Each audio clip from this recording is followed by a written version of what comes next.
Amados, nós vamos abrir a palavra de Deus no livro de Apocalipse, capítulo 5, versos de 1 a 14. Apocalipse, capítulo 5, versos de 1 a 14.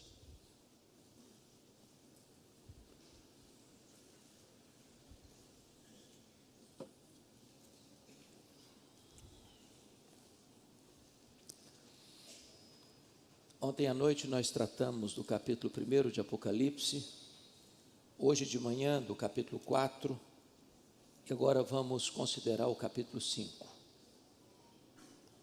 Vi na mão direita daquele que estava sentado no trono, um livro escrito por dentro e por fora, de todo selado com 7 selos. Vi também um anjo forte que proclamava em grande voz: quem é digno de abrir o livro, de lhe desatar os selos? Ora, nem no céu, nem sobre a terra, nem debaixo da terra, ninguém podia abrir o livro, nem mesmo olhar para ele. E eu chorava muito, porque ninguém foi achado digno de abrir o livro, nem mesmo de olhar para ele. Todavia, um dos anciãos me disse: não chores. Eis que o leão da tribo de Judá, a raiz de Davi, venceu para abrir o livro e os seus 7 selos. Então vi no meio do trono, dos 4 seres viventes, e entre os anciãos de pé, um cordeiro como tendo sido morto. Ele tinha 7 chifres, bem como 7 olhos, que são os 7 Espíritos de Deus enviados por toda a terra. Veio, pois, e tomou o livro da mão direita daquele que estava sentado no trono. E quando tomou o livro, os 4 seres viventes e os 24 anciãos prostraram-se diante do Cordeiro, tendo cada um deles uma harpa e taças de ouro cheias de incenso, que são as orações dos santos. E entoavam um novo cântico, dizendo: digno és de tomar o livro e de abrir-lhe os selos, porque foste morto e com o teu sangue compraste para Deus os que procedem de toda tribo, língua, povo e nação. E para o nosso Deus os constituíste reino e sacerdotes, e reinarão sobre a terra.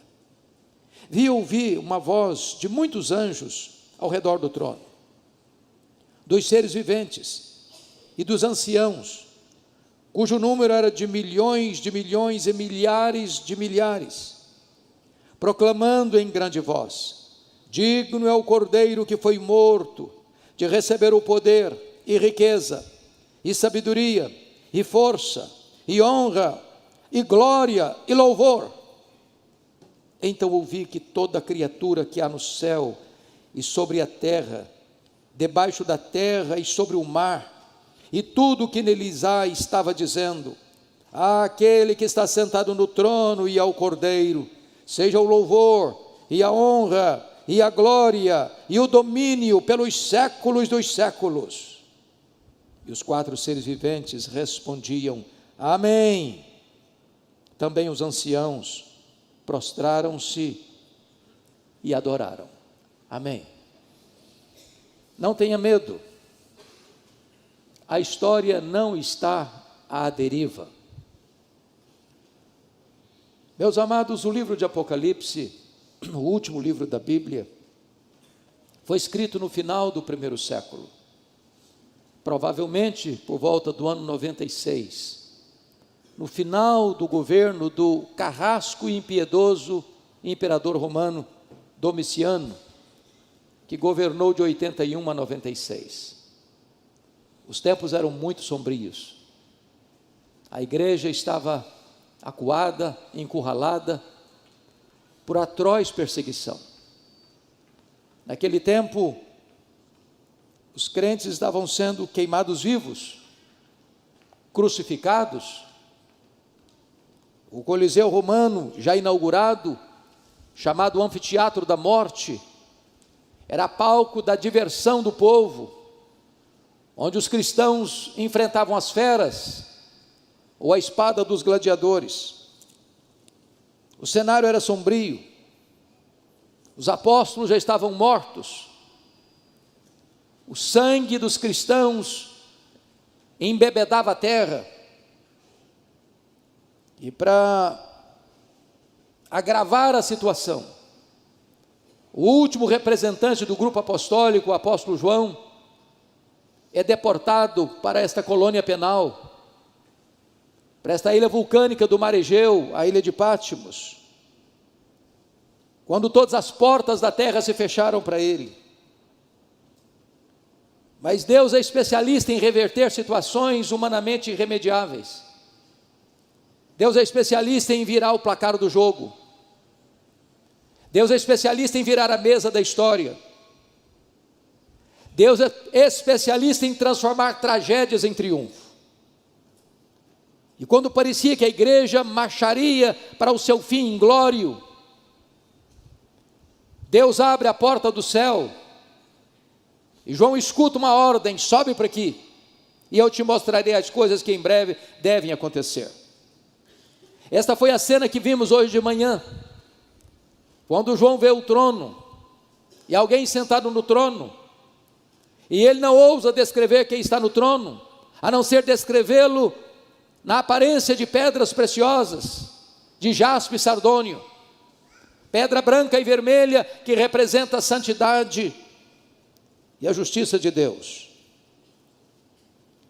João compreende que quem está no trono governa, tudo está ao redor do trono, tudo está diante do trono. E agora, numa outra visão, diz o texto que João vê na mão direita daquele que está sentado no trono um livro, escrito por dentro e por fora, de todo selado com 7 selos. E de repente ele olha para esta cena e uma pergunta é feita, uma interrogação ressoa nos céus, na terra e debaixo da terra: quem é digno de abrir o livro e desatar-lhe os selos? Na verdade, ninguém foi encontrado digno, até que, diz a Escritura, e um ancião diz para ele: não precisa chorar, João, eis que o leão da tribo de Judá, a raiz de Davi, venceu para abrir o livro e desatar os seus 7 selos. E esse ponto, irmãos, aponta para nós uma verdade magna, a verdade de que a história não está à deriva, a verdade de que a história está nas mãos do Cordeiro, que esteve morto, mas está vivo pelos séculos dos séculos. Quando você olha hoje a visão humanista, as pessoas acham, muitas delas, que a história é cíclica e não caminha para lugar nenhum, que nós não avançamos, que nós apenas repetimos os erros do passado e que a geração futura cometerá os mesmos erros que cometemos hoje. Não há esperança, não há uma janela de escape. Outros olham para a história e dizem: bom, a história é uma sucessão de fatos sem significado, não há plano, não há esperança. Poderíamos ilustrar isso com a novela de Albert Camus, A Praga, quando ele descreve a cidade de Oran, que foi invadida por ratos que trouxeram a temida peste bubônica. Os médicos se empenharam e, com seus associados, batalharam até vencer a epidemia. Mas no final do livro, o médico disse: é só uma questão de tempo, os ratos voltarão. Não há esperança. Friedrich Hegel, no seu livro Filosofia da História, diz que os povos, que as nações, que os governos nunca aprenderam da história.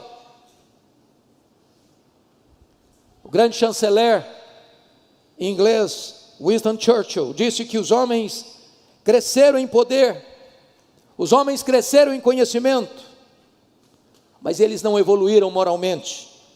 Sob pressão, o homem moderno praticará os mesmos terríveis atos.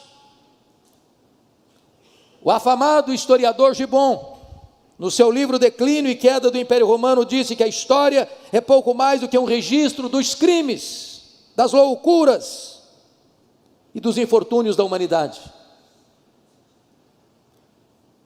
Thomas More, em seu livro Utopia, entretanto, antevê um tempo em que a terra seria banhada pelas benfeitorias do homem, no apogeu da sua glória, que o homem construiria na terra o próprio paraíso. Todavia, esse ufanismo, esse triunfalismo irreal de Thomas More vai desidratar diante do fato de que o século passado foi marcado por duas sangrentas guerras mundiais, onde na primeira 30 milhões de pessoas são trucidadas, na segunda mais de 60 milhões de pessoas são trucidadas, e todo otimismo humano entra em colapso. A pergunta é: para onde caminha a história? E esse texto responde essa pergunta. Em primeiro lugar, o Deus que está no trono do universo tem um propósito para a história. Por favor, veja comigo o verso 1. Vi na mão direita daquele que estava sentado no trono um livro escrito por dentro e por fora, de todo selado com 7 selos. O que significa esse livro? Esse rolo, que é escrito por dentro e por fora? Significa, meus amados irmãos, que Deus tem um plano para cada criatura, que Deus escreveu a história antes dela acontecer, que Deus conhece, que Deus controla, que Deus dirige todas as coisas para uma consumação final. Significa que o livro tem sequência e tem consequência. Significa que a história dos homens não está nas mãos dos poderosos, não está nas mãos dos filósofos, dos sociólogos, dos historiadores, dos governantes. A história está nas mãos do Deus Todo-Poderoso que está assentado no trono. Mas notem vocês que esse livro está escrito por dentro e por fora. Tudo está traçado, tudo está escrito, tudo está determinado. O fim já está previsto e, mais do que isso, consumado pelo próprio Deus. Nada é esquecido, nada é omitido. Sua vida não caminha ao léu, o seu futuro está nas mãos de Deus. Mas em segundo lugar, notem vocês comigo nos versos 2 e 3. Eu queria que você, por gentileza, lesse comigo em voz alta, todos nós. Versos 2 e 3, vamos juntos. Vi também um anjo forte, que proclamava em grande voz: quem é digno de abrir o livro, de lhe desatar os selos? Ora, nem no céu, nem sobre a terra, nem debaixo da terra, ninguém podia abrir o livro, nem mesmo olhar para ele. Quando diz que o livro está selado com 7 selos, 7 é um número emblemático na Bíblia, um número de completude. Significa que a história sem Deus está completamente, hermeticamente fechada. Só Deus pode dar sentido à história e à sua própria vida. E uma pergunta então é feita: quem é digno? Porque ninguém foi encontrado digno nem de abrir, nem de olhar para dentro dele, de lê-lo, de decifrá-lo. E essa pergunta é feita no céu: quem é digno? Nem Miguel, nem Gabriel, nem os querubins, nem os serafins, nem os anjos, nem os santos que já estão na glória, Abraão, Isaque, Jacó, Elias, Davi, Paulo, Pedro, Maria. Ninguém foi encontrado digno de abrir este livro, de desatar os seus selos. Então a pesquisa desce para a terra, e nenhum rei, nenhum governante, nenhum filósofo, nenhum teólogo, nenhum sociólogo, nenhum cientista, nenhum homem, por mais rara que seja a sua inteligência, foi capaz de abrir este livro e desatar-lhe os selos. Então a pesquisa é feita debaixo da terra, nas regiões inferiores. Nem o diabo, nem seus demônios, nem aqueles que estão atormentados ali conseguiram entender, decifrar e desatar os selos desse livro. Qual foi o resultado? Diz o texto, no versículo de número 4: e eu chorava muito, porque ninguém foi achado digno de abrir o livro, nem mesmo de olhar para ele. E aqui eu percebo a angústia de João. E a pergunta é: por que João está chorando? Talvez por duas razões. Primeiro, ele está chorando, porque isso parecia frustrar a promessa do capítulo 4, verso 1. Qual foi a promessa do capítulo 4, verso 1? Sobe para aqui, é uma ordem. E aqui tem uma promessa. E eu te mostrarei as coisas que em breve devem acontecer. Se ninguém era capaz de sequer olhar para o livro ou de desatar-lhe os selos, como é que o futuro poderia ser decifrado? Como é que a promessa poderia ser cumprida? Mas em segundo lugar, porque se ninguém é capaz de olhar para esse livro, ler esse livro, desatar os seus selos, então a história estaria à deriva, como um barco sem leme. E por isso ele chora. E meus irmãos, aqueles que olham para a história na perspectiva humanista, aqueles que olham para a história e acham que ela está dando voltas, aqueles que olham para a história e acham que ela é um caminhão sem freio, ladeira abaixo, eles não têm esperança.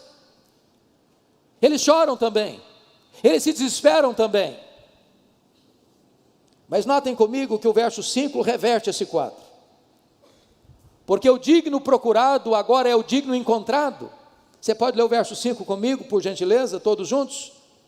Todavia, um dos anciãos me disse: não chores, eis que o leão da tribo de Judá, a raiz de Davi, venceu para abrir o livro e os seus 7 selos. Eu quero dizer a você nesta noite que há consolo para nós. E a ordem de Deus para você é: não chores. Seu futuro pode ser desconhecido para você, mas seu futuro está nas mãos de Deus. Sua vida está nas mãos de Deus. A sua família está nas mãos de Deus. Tudo está nas mãos de Deus. Quem controla a sua vida não é Brasília, não é Washington, não é a ONU, não são os organismos internacionais. Quem controla a sua vida é o Deus Todo-Poderoso. A sua vida está nas mãos do Deus Todo-Poderoso. Então não se abata, então não se entristeça, então não se desespere. Deus continua no trono e o Cordeiro tem o livro da história nas suas poderosas mãos. Mas notem mais, a solução desta história, porque você vai notar aqui a descrição daquele que tem autoridade, competência, capacidade para abrir o livro e desatar os selos. Eis que o leão da tribo de Judá, a raiz de Davi, venceu para abrir o livro e os seus 7 selos. Tanto leão de Judá, que é uma expressão profética lá de Gênesis 49, quanto a raiz de Davi, outra expressão profética messiânica, lá em Isaías 11:1, está apontando para Jesus. Ele é o leão da tribo de Judá. Ele é a raiz de Davi. Ele é aquele que venceu. E venceu quem? Venceu o diabo, venceu o mundo, venceu o pecado. Ele está apto para abrir o livro, porque ele é o Messias vencedor. Ele é o leão, porque antes ele foi o cordeiro. Agora notem vocês, que quando no verso 6 nos é informado quem é este leão, quem é esta raiz de Davi, está escrito: então vi no meio do trono e dos 4 seres viventes, e entre os anciãos um de pé, um cordeiro como tendo sido morto. Ele diz que foi o leão que venceu, mas quando ele vai olhar para o leão, não é um leão que ele vê um cordeiro como tendo sido morto. Ele é o leão porque primeiro foi o cordeiro. Ele morreu como cordeiro, mas ele ressuscitou como leão. Ele tem todo o poder, ele tem toda a autoridade. E diz a Escritura, meus amados irmãos, que esse cordeiro tem uma característica: tendo sido morto. Ele morreu não como um acidente. Ele morreu não porque fraquejou diante do poder de Roma. Ele não morreu porque foi uma vítima indefesa das tramas do sinédrio judaico. Ele não morreu porque Judas o traiu, porque Pedro negou, ou porque o Sinédrio contratou testemunhas falsas para acusá-lo. Ele não morreu porque Pilatos simplesmente covardemente o condena. Ele morreu porque este era o projeto eterno de Deus. O Cordeiro foi morto antes da fundação do mundo, para a nossa redenção. Agora notem quem é esse Cordeiro, quais são os seus atributos. Vejam vocês comigo. No versículo 6, ele tinha 7 chifres, e chifre na Bíblia é uma palavra que descreve poder. Quando diz que ele tinha 7 chifres, isso não é um monstro que é descrito para nós, isso representa para nós que ele tem todo o poder, porque 7 é o número da completude, o número completo, significa que ele é onipotente. Quando diz no verso 6 que ele tem 7 olhos, não é que é um cordeiro esquisito, não, 7 olhos é uma expressão bíblica que significa, ele tem todo o conhecimento, ele é onisciente, ele é onipotente, ele é onisciente. Mas notem vocês, que são os 7 Espíritos de Deus enviados por toda a terra, isso representa que ele não só é onipotente, ele não só é onisciente, mas ele também é onipresente. São atributos exclusivos de Deus. O Cordeiro é onipotente, o Cordeiro é onisciente, o Cordeiro é onisciente e onipresente e onipotente, ele tem todo o poder. Agora, confira comigo, em quarto lugar, quais são as implicações de Jesus estar com o livro da história em suas mãos. Vejamos, por favor, a partir do verso 8 ao verso 12.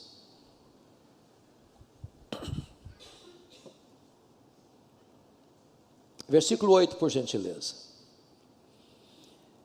E quando tomou o livro, os 4 seres viventes, nós estudamos hoje de manhã, aqui no culto, que os 4 seres viventes são a descrição das ordens angelicais, dos querubins. Estudamos hoje de manhã que os 24 anciãos é uma representação da igreja do Antigo Testamento e do Novo Testamento, dos patriarcas e dos apóstolos.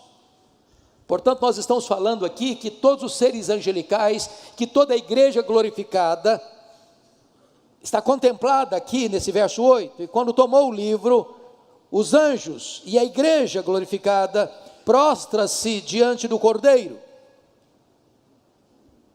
tendo cada um deles uma harpa, e notem vocês, e taças de ouro, cheias de incenso, que são as orações dos santos. Então vamos olhar primeiramente as consequências de saber que Jesus está com a sua vida no controle dele. Você não precisa ter medo do futuro. Primeiramente, nós temos plena confiança, meus amados irmãos, em orar ao Senhor. Preste atenção no que eu vou lhe dizer. Às vezes, na linguagem bíblica, é como se Deus tivesse uma taça, e toda a oração que você faz é colocada nessa taça. Não há oração desperdiçada, não há oração perdida. Às vezes você não tem a resposta na hora, mas é como se a sua oração fosse para dentro dessa taça. Há um momento em que esta taça vai se encher, e o texto está dizendo que esta taça está cheia das orações dos santos. A oração, irmãos, não é apenas um exercício devocional para eu me sentir bem, para acalmar o meu espírito, para me aquietar, como se fosse uma terapia. Não, a oração é muito mais do que isso. A oração é a força mais poderosa que Deus deu à sua igreja na terra. Você não está orando a um ídolo, você não está falando com alguém impotente, você está falando com aquele que está no trono, que tem as rédeas da história nas suas mãos, e que tem poder para fazer incursões na história, e fazer grandes mudanças e revoluções na história. A oração conecta a fraqueza humana à onipotência divina, a oração conecta o altar da terra ao trono do céu. É por isso que Apocalipse capítulo 8 diz que quando as orações chegam, Deus despeja esta taça das orações dos santos, e trovões, e relâmpagos, e intervenções poderosas acontecem na terra em resposta às orações dos santos. Vale a pena orar, é preciso orar, porque quando a igreja ora, ela se torna cooperadora com Deus nesse grande projeto de governar a história, porque Deus aprove a Ele, sendo soberano, agir mediante as orações dos santos. É por isso que a Bíblia diz: muito pode em seus efeitos a oração do justo.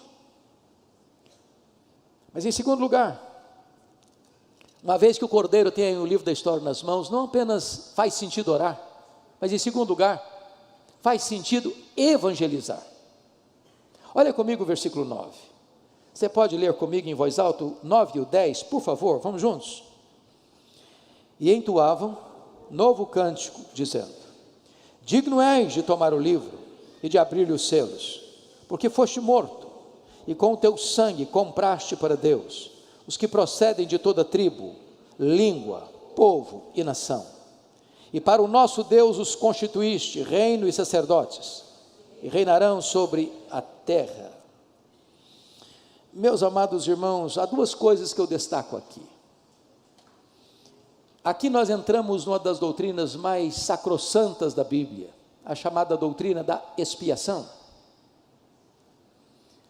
Há muitos irmãos que são evangélicos, cristãos, irmãos nossos na fé, que têm uma outra visão desse texto, pensando que Cristo morreu na cruz apenas para possibilitar a salvação do homem,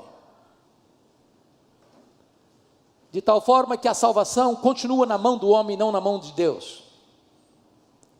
Mas esse texto está nos mostrando uma verdade maior, mais profunda, penso eu, mais gloriosa. Cristo não morreu na cruz apenas para possibilitar a salvação. Ele morreu na cruz para comprar com o seu sangue. E esse é um ato definitivo, completo, cabal. Não tem mais nada para pagar, o preço já foi pago. E se comprou, ele tem direito. E o que você tem aqui como encorajamento para a evangelização? É que aqueles que foram comprados na cruz, por preço de sangue, precisam ser chamados. E a voz de Jesus é o Evangelho. É por isso que Jesus Cristo disse: eu tenho muitas outras ovelhas que não estão no aprisco, elas ouvirão a minha voz, e atenderão, e eu darei a elas a vida eterna, e ninguém as arrebatará das minhas mãos. Aqui a igreja tem uma garantia de que evangelizar faz sentido e tem resultado garantido, porque quando você prega o Evangelho, aqueles que foram comprados pelo sangue do Cordeiro, ao ouvir o Evangelho, o Senhor mesmo tirará o tampão dos ouvidos, tirará a venda dos olhos, tirará o coração de pedra e lhes dará um coração de carne. Há garantia para a igreja que a obra missionária é uma obra vitoriosa. Bendito seja Deus. Agora notem vocês, que o Senhor não apenas comprou gente de todos os setores, porque Ele está falando aqui de tribo, que é um grupo étnico, Ele está falando de língua, que é um grupo linguístico, Ele fala de povo, que é um grupo político, e Ele fala de nação, que é um grupo social. Ou seja, o Senhor tem os seus escolhidos em todas as etnias da terra, e a ordem à igreja é: ide, portanto, fazei discípulos de todas as etnias, de todas as nações, batizando-os em nome do Pai, e do Filho, e do Espírito Santo, ensinando-os a guardar todas as coisas que vos tenho ordenado, e eis que estou convosco todos os dias, até a consumação dos séculos. A missão da igreja é aqui, é ali, é além fronteiras ao mesmo tempo. Mas o Senhor não apenas comprou gente de todos esses setores, de todas as etnias, mas comprou com um propósito. Qual o propósito? O versículo 10: e para o nosso Deus os constituíste reino e sacerdotes. Meus irmãos, nenhuma pessoa no Velho Testamento podia ser rei e sacerdote ao mesmo tempo. Um rei não podia ocupar um papel de sacerdote, um sacerdote não podia ocupar um papel de rei. A Bíblia fala do rei Uzias, era um grande rei, governou muitos anos em Jerusalém. Um dia ele afrontosamente quis ocupar um papel de sacerdote, ele ficou leproso. Mas lá em Zacarias, diz que essas duas funções, de sacerdote e de rei, seria ocupada pelo Messias. E Jesus é o sacerdote, e Jesus é o rei.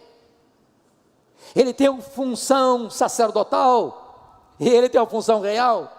Ele é o rei dos reis, e ele é o sumo sacerdote. Mas agora a Bíblia está dizendo que esta mesma bênção e privilégio é concedida a você. Você e eu somos sacerdócio real, nação santa, povo de propriedade exclusiva de Deus, para proclamar as virtudes daquele que nos chamou das trevas para a sua maravilhosa luz. Agora você tem livre acesso à presença de Deus. Agora você foi colocado juntamente com Cristo, assentado nas regiões celestes, acima de todo principado e potestade. E nós também assentaremos em tronos e reinaremos com Ele pelos séculos dos séculos. Que privilégio você e eu temos diante da obra que Cristo realizou na cruz. Mas, amados irmãos, nós ainda temos uma outra implicação. Eu peço que você leia comigo, por gentileza, os versos 11 e 12, nesse momento. Pode ler comigo, 11 e 12, vamos juntos? Vi e ouvi uma voz de muitos anjos, ao redor do trono, dos seres viventes e dos anciãos, cujo número era de milhões e milhares de milhares, proclamando em grande voz: digno é o Cordeiro que foi morto, de receber o poder, e riqueza, e sabedoria, e força, e honra, e glória, e louvor. O que eu acho maravilhoso é que ele não depende de receber nada disso, de ninguém, porque já tem, sempre teve. Ele não deriva glória, nem de você, nem de mim. Ele é glorioso em si mesmo. Mas aqui é um reconhecimento público, que emana, que procede, notem vocês, dos muitos anjos ao redor do trono, dos seres viventes, dos serafins, e dos anciãos, que é toda a igreja. E esse número se torna um número tão grande que João não pode descrevê-lo a não ser milhões de milhões, milhares de milhares, reconhecendo uma coisa: que o Cordeiro é digno, o Cordeiro que foi morto, de receber o poder, todo o poder, poder da força do braço humano, poder da sabedoria humana, poder dos recursos humanos, todo o poder, ele é digno de receber. Ele é digno de receber a riqueza, as fortunas dos grandes empresários, dos grandes comerciantes, daquele que recebe salário mínimo, toda a riqueza consagrada a Ele. Ele é digno de receber sabedoria, a sabedoria dos grandes luminares do saber humano, dos grandes pensadores. Ele é digno de receber. Ele é digno de receber a força humana, a força da terra, a força do céu. A honra é dele. É por isso que nós aprendemos hoje de manhã no capítulo 4, que embora os anciãos, os 24 anciãos, tivessem coroas de ouro, quando chegam diante daquele que está no trono, eles se prostram, e eles tiram as suas coroas e depositam-nas aos pés daquele que está sentado no trono, porque só Ele é digno de honra. Ele é digno de glória, só Ele é glorioso, e a glória só pertence a Ele. Ele é digno do louvor, porque não há culto senão endereçado a Ele. Meus amados, eu gostaria agora de concluir dizendo a vocês que esse texto termina de uma maneira arrebatadora, apoteótica. E Dr. Charles Erdman, egrégio comentarista presbiteriano, ao tratar deste assunto, ao expor esse texto, diz que nós encontramos aqui em Apocalipse capítulo 4 e capítulo 5, o oratório da criação e o oratório da redenção. Oratório é um gênero musical dramático, com solos e coros, acompanhados de orquestra. E a cena que temos diante de nós é tão bela, é tão eloquente, que talvez nos faltem palavras para descrevê-la. Eu queria convidar a igreja nesta noite, para nós visualizarmos essa cena. Quem sabe você sendo convidado para uma grande apresentação musical, talvez na mais nobre e seleta sala do universo, a mais ampla, vai fazer parte deste grande coral, desta grande orquestra, toda a igreja glorificada, todos os seres angelicais, todos os seres que habitam nos céus, todos os seres que foram criados por Deus e respiram nos céus, na terra, nos mares. E você é convidado para entrar para esse grande musical. É o oratório da criação e da redenção. E notem comigo que este musical vai ser aberto. Vai ser aberto pelo quarteto dos 4 seres viventes, daquelas ordens angelicais mais elevadas, que assistem diante do trono.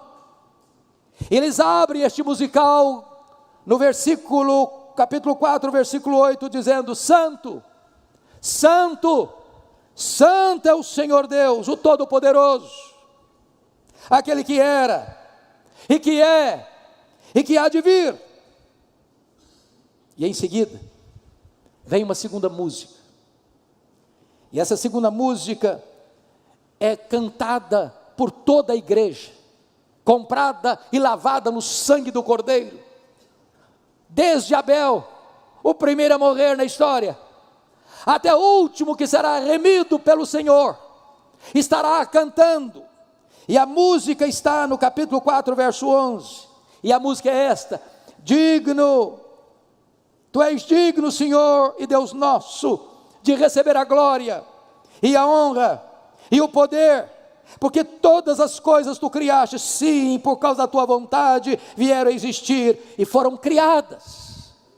E após esta música arrebatadora, então você tem um solo, num tom triste, quase que um gemido da alma, que ecoa nesta sala nobilíssima, deste grande oratório, que está no capítulo 5, verso 2, é uma pergunta, que ecoa no céu, na terra e debaixo da terra, e a pergunta é essa: quem é digno de abrir o livro e desatar-lhe os selos?